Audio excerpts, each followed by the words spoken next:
Okay.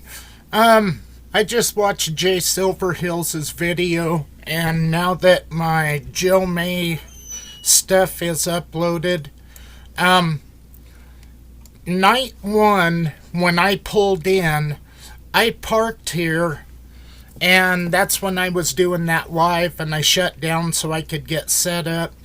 And Jeff Claw sent me a message that if I camped up here, it might be a little bit flatter. So I moved up here, and then in the morning I moved back down. But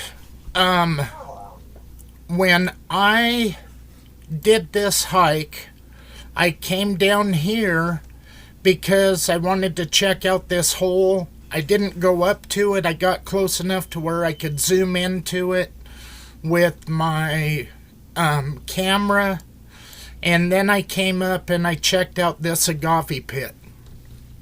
Then I dropped back down into the wash, and it didn't take me very long to figure out that I didn't want to hike in that wash, simply because it's like walking in beach sand, and why go up something that anybody else had done? So that's when I came up. I had my binoculars with me. One of my videos, I show my binoculars. I don't know if I go into any detail, but what I wanted to do was get on this ridge so I could sit, if I seen something of interest, then I would stop and look up there through my binoculars. And so what I did was I tried to stay along this right side and the wash.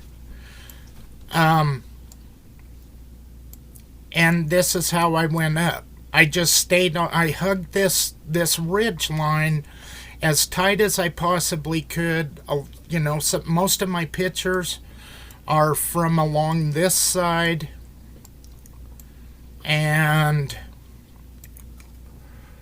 I'm trying to get up here to this agave pit. Jay's spot on. We was right there. And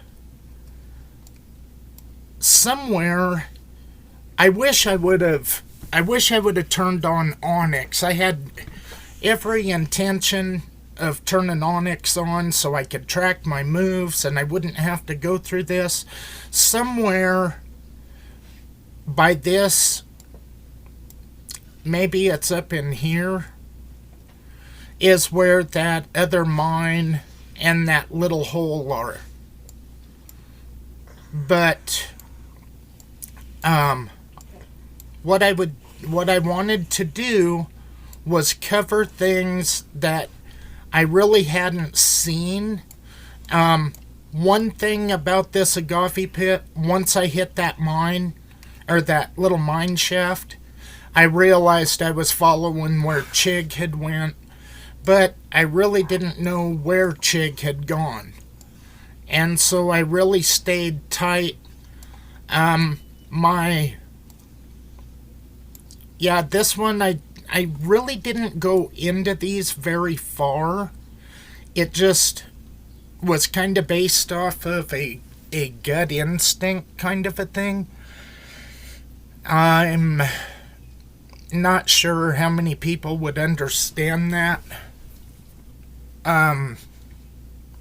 There's a lot of details about my trip that probably I'm going to keep personal.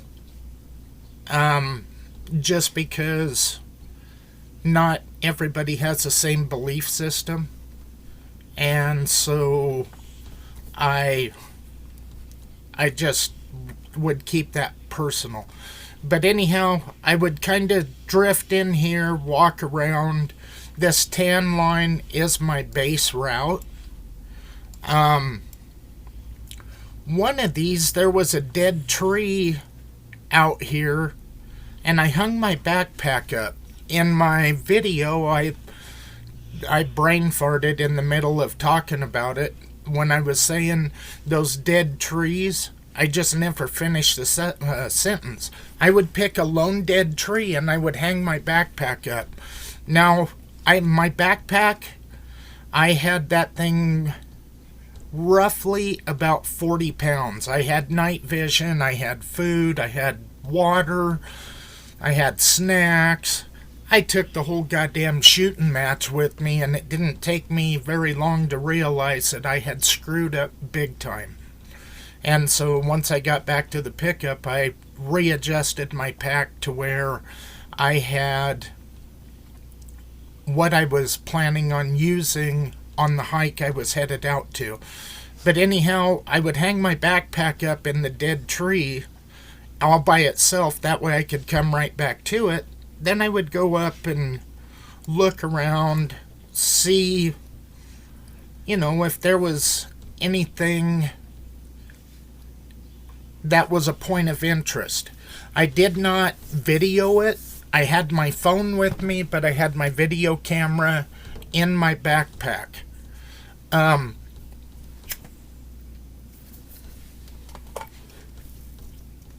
I figured if I found anything really interesting, I could just pull my phone out, shoot video, and cover it. But this is a canyon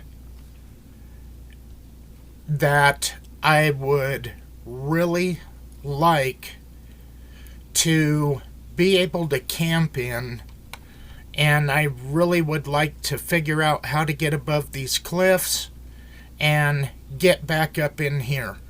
Out of every place that I was, this is the place that I'm